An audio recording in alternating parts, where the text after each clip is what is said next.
Today's all-age slot is on this year's verse of the year, and this is it. Fix your thoughts on what is true and honourable, and right and pure and lovely and admirable. Think about things that are excellent and worthy of praise. Philippians 4 verse 8. Dad, a boy in my class has already got 3 detentions and we're only 3 days in. Dad, in the newspaper it says lots of people aren't recycling that. That isn't right. Oh, I'll have to tell you some stories about my colleagues and all the mistakes that they make. Often our days can be full of that sort of comment, can't they? It seems to be what our sort of friends like to gossip about. They don't gossip about good news, but they gossip about bad news.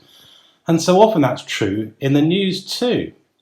Here's the front page of something called The Week, which is a magazine Katie and I get every Friday, which gives you the best of all the comment in Britain and around the world, from the left and the centre and the right, and every different angle of politics. It's a great way of keeping up with what everybody thinks, even the people you might disagree with. But one of the things that they do that's really interesting is in this front page, if you look in the bottom left-hand corner, there's a little section called "It Wasn't All Bad." It's about 14 tiny lines in the little corner of the first double page of a 60-page magazine.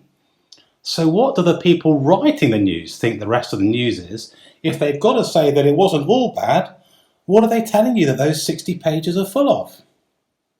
And that causes a problem for you and for me. Let me try and explain.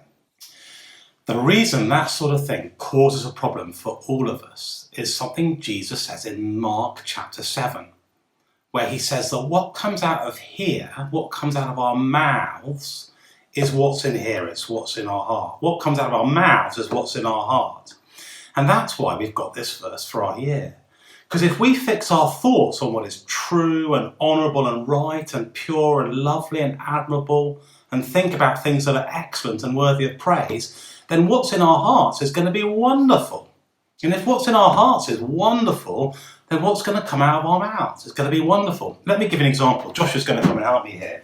Imagine this is your heart, and you just stuff it full of anything. I mean, who cares? What do you want to put in it, Josh? Just a whole load of grot, really. A toilet roll. Yeah. Oh, yeah. Look, there's a half-eaten sandwich. Ugh. Oh, grotty. That was in the bin. This is the fat from some cooking from yesterday. Let's put that in. And we've got a dead cactus here. So we thought that would just be the thing that'd be like the cherry on the top, really. So if we fill our minds with grot, and if what comes out of our mouths is what's in our hearts, then, I mean, who wants to be friends with this person? Who wants to phone them up and go for a coffee?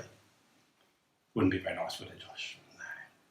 So what if instead God the Holy Spirit could help us to fix our thoughts on what is right and what is true? Well, Naomi's going to help me here. We'll get those spice things out of the way.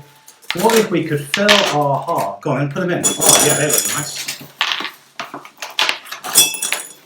With lots of true things, lots of honourable things, and right things, and pure things, things that are lovely, things that are excellent and worthy of praise. Yeah, loads more of that lovely goo in. Loads of them. What about some maple syrup? Yeah. Gotta love some maple syrup. What if we could fix our eyes on all the good stuff? What if we could fill our hearts with all the good stuff?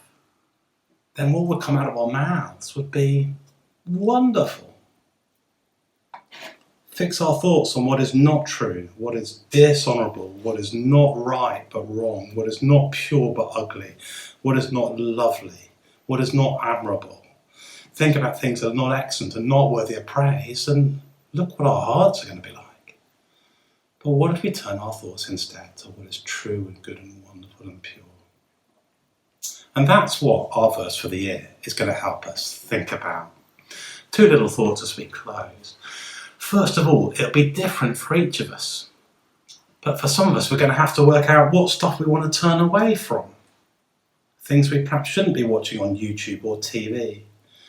Perhaps people who we want to befriend, but their conversations are a bit too like that. We're going to have to work out, what do we say? Can we talk about something else today? Would that be all right? How do we stop those conversations and stop those things filling our hearts? So it's turning away from some things, and for some of us it's adding things as well. It's making sure that if you spend 45 minutes reading a newspaper every day, why not spend 15 minutes reading a Christian book?